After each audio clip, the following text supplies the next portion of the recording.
एक समय जो है दानव ऋषि ने पुलस्त्य ऋषि से पूछा कि हे मुनीश्वर, मनुष्य मृत्युलोक में ब्रह्म हत्या आदि महान पाप करते हैं और दूसरे के धन की चोरी करते हैं, दूसरे के उन्नति को देख करके ईर्ष्या करते हैं, परंतु फिर भी उनको नरक की प्राप्ति नहीं होती। इसका क्या कारण है?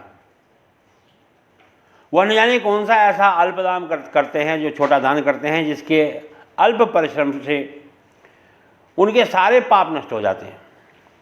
यह सब आप कृपा करके मेरे को बतलाइए। पुलस्त्य ऋषि बोले कि हे मुनि, आपने अत्यंत गंभीर प्रश्न पूछा है।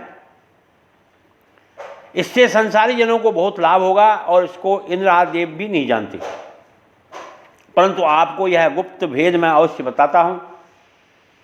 माघ मास के आने पर मनुष्य को स्नान आदि से शुद्ध रहना चाहिए और इंद्रियों को वश में रखना चाहिए तथा काम, क्रोध, मद, लोभ, मोह, अभिमान आदि का सबका त्याग करना चाहिए।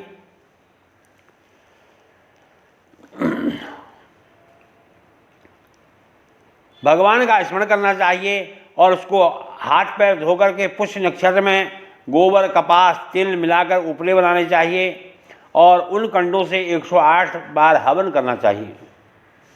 यदि उस दिन मूल नक्षत्र हो, द्वादशी हो, तो नियम से रहे, स्नान आदि क्रिया करके शुद्ध होकर के भगवान का पूजन करे, कीर्तन किए करे और एकादशी के दिन व्रत करे और रात्रि को जागरण करे, हवन करे और उसके दूसरे दिन धूप दीप नैवेद्य से भगवान की पूजा करे और खिचड़ी का भोग लगाना चाहिए।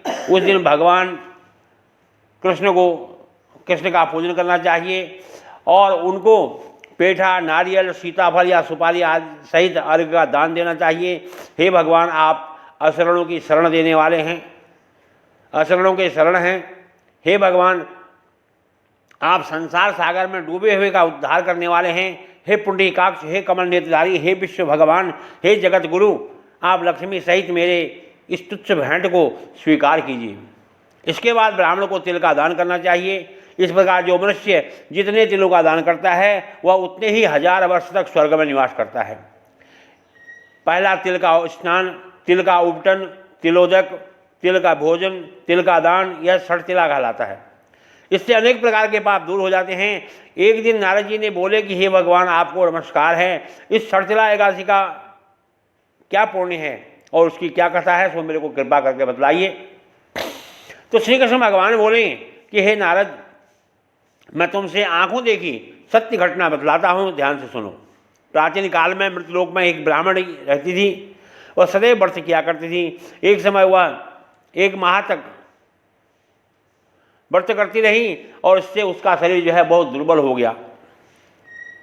वह अत्यंत बुद्धिमान थी, परंतु फिर भी उसने कभी देवताओं तथा व्रतों को अपना मन देवताओं तथा व्रतों में अपना मन अस्थिर नहीं किया। इस प्रकार मैंने सोचा कि ब्राह्मणी ने व्रत आदि करके अपना शरीर तो शुद्ध कर लिया है और इसको वैष्णव लोक भी मिल जाएगा, परंतु इससे भी इसने कभी अन्नदान नहीं किया है, इसलिए इसको वहाँ पर अन्न की तृप्ति, उससे तृप्ति प्राप्त नहीं होगी, इसकी तृप्ति होनी कठिन है। इसलिए ऐसा सोच करके मैं मृत्युलोक में गया और मृत्युलोक में जा करके मैंने ब्राह्मणी से अन्न मांगा और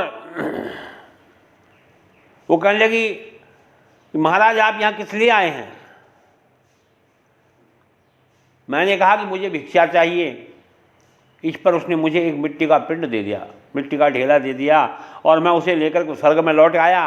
और कुछ समय बाद जो ब्राह्मणी शरीर त्याग कर स्वर्ग में आई, मृत्युदंड के प्रभाव से उसे उस जगह एक आम के वृक्ष के सहित एक बड़ा सुंदर सा घर मिला।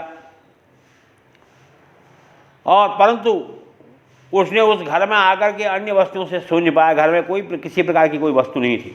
वह घबराई हुई मेरे पास आई और कहने लगी कि हे भगवान, मैंने आपके इतने व्रत किए, इतनी पूजा करी, परंतु फिर भी मेरा घर वस्तुओं से रहित है। मैंने कहा तुम अपने घर जाओ, देव स्त्रियाँ तुम्हें देखने के लिए आएंगी और जब तुम उनसे 60 तिला एकादशी का पुण्य सुनो, विधिपूर्वक सुन लो, तभी द्वार खोलना। भगवान के ऐसे बातें सुन करके वह अपने घर में आई। जब देव स्त्रियाँ उसको देखने के लिए आई, द्वार खुलवाने लगी, तो ब्राह्मणी बोली कि यदि आप मुझे देखने आई हो तो 60 तिला एकादशी का महात्म सुनाओ। उनमें से एक देव स्त्री बोली कि मैं कहती हूँ सुनो। जब उसने 60 तिला एकादशी का महात्म सुना दिया तो द्वार खोला तो देव स्त्रियों के कहे के अनुसार उसने शर्तिला का व्रत किया। इसके प्रभाव से उसका घर धन धान्य से परिपूर्ण हो गया है। अतः मनुष्य को मूर्खता छोड़ करके शर्तिला एकादशी का व्रत करना चाहिए। इससे मनुष्य को जन्म में आने वाली जो अरोग्यता की प्राप्ति होती है सारे काम सिद्ध हो जाते हैं। बोलो एकादशी महात्म की जय। श्री कृष्ण गोविंद हरे मुरारे, हे नाथ नारायण वासुदेव। श्री कृष्ण गोविंद हरे मुरारे, हे नाथ नारायण वासुदेव।